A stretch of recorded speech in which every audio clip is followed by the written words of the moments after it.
தேதி 16/2/2026 திங்கட்கிழமை. நேற்று திருமலையில் பக்தர்கள் தரிசன விவரம். தரிசனம் செய்த மொத்த யாத்ரீகர்கள் 82,502. முடி காணிக்கை செலுத்தியவர்கள் எண்ணிக்கை 24,608. மொத்த உண்டியல் காணிக்கை 3.74 கோடி. டோக்கன் இல்லாமல் சர்வ தரிசனம் செய்ய காத்திருக்கும் அறைகள் 18. டோக்கன் இல்லாமல் சர்வ தரிசனம் செய்ய எடுத்துக்கொண்ட நேரம் 10 மணி நேரம். 300 ரூபாய் சிறப்பு தரிசனம் செய்ய எடுத்துக்கொண்ட நேரம் 3 மணி நேரம். வணக்கம். திருப்பதி திருமலா தரிசனத்தின் தற்போதைய நிலவரங்கள். திருமலையில் நேற்று கூட்டம் சற்று அதிகரிக்க தொடங்கியுள்ளது. சர்வ தரிசனம் செய்ய 12 மணி நேரம் ஆகிறது. திருமலையில் காலியாக உள்ள அனைத்து ரூம்களையும் தினமும் காலை 5 மணி முதல் பக்தர்கள் நேரடியாக CRO ஆபீஸுக்கு சென்று ஆஃப்லைன் மூலம் ரூம் பெற்றுக் கொள்ளலாம். நீங்கள் CRO அலுவலகத்தில் பதிவு செய்தால் 1 முதல் 1.5 மணி நேரத்திற்குள் அறை ஒதுக்கீடு செய்யப்படுகிறது. காலை 8 மணிக்கு பிறகு பதிவு செய்பவர்களுக்கு 2 முதல் 3 மணி நேரம் ஆகும். மதியத்திற்கு பிறகு ரெஜிஸ்டர் செய்தால் ரூம் கிடைக்க வாய்ப்பு குறைவு. ரூம் கிடைப்பதற்கு மொபைல் எண் மற்றும் ஆதார் எண் கட்டாயம் தேவை.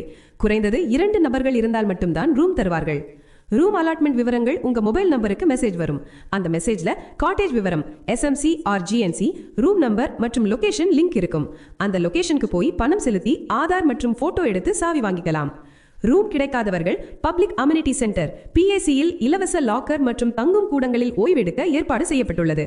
CRO அருகில் PAC 1, PAC 2 மற்றும் PAC 3 உள்ளது. இதை தவிர புதிதாக திறக்கப்பட்டுள்ள PAC 5 வெங்கடாத்ரி நிலையம் அமைந்துள்ளது. அங்கு சுமார் 2,400 லாக்கர்கள் இங்கு உள்ளது. இதை தவிர பாலாஜி பஸ் ஸ்டாண்ட் அருகில் உள்ள பத்மநாபா நிலையம் மற்றும் மாதவ நிலையம் உள்ளே இலவச லாக்கர் வசதி உள்ளது. திருமலையில் சுவாமி தரிசனம் செய்ய உண்டான இலவச தரிசன டோக்கன்களை நீங்க கீழ் திருப்பதியில் ரயில் நிலையத்திற்கு எதிரில் உள்ள விஷ்ணு நிவாசம், பஸ் ஸ்டாண்ட் அருகில் உள்ள ஸ்ரீனிவாசம் காம்ப்ளெக்ஸ் மற்றும் அலிபிரி பாலாஜி பஸ் ஸ்டாண்ட் பக்கத்தில் இருக்கிற பூதேவி காம்ப்ளெக்ஸ் போன்ற இடங்களில் வாங்கிக்கலாம். இந்த டிக்கெட்டை வாங்க ஆதார் அட்டை கட்டாயம். சம்பந்தப்பட்ட நபர் நேரில் வந்து போட்டோ எடுத்து டோக்கனை பெற்றுக்கொள்ள வேண்டும். பொதுவாக இந்த கவுண்டர்கள் கூட்டத்தை பொறுத்து மதியம் 1 மணி முதல் 2 மணிக்குள்ள திறப்பாங்க. கூட்ட நெரிசலை பொறுத்து முன்பே கூட டோக்கன் கொடுக்க வாய்ப்புள்ளது. தினசரி சுமார் 12,000 SSD டோக்கன்களும் 2,000 திவ்ய தரிசன டோக்கன்களும் கொடுக்கப்படுகிறது. இந்த டோக்கன்கள் எல்லாம் மறுநாள் தரிசனம் டைம் ஸ்லாட் போட்டு தான் கொடுப்பாங்க.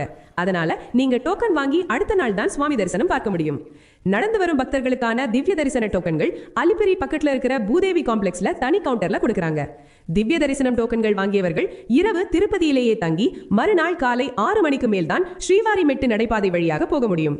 ஸ்ரீவாரிமெட்டு மலைப்பாதையில் 1200வது படியில் உள்ள ஸ்கேன் சென்டர்ல கண்டிப்பாக டோக்கன் ஸ்கேன் செய்யணும்.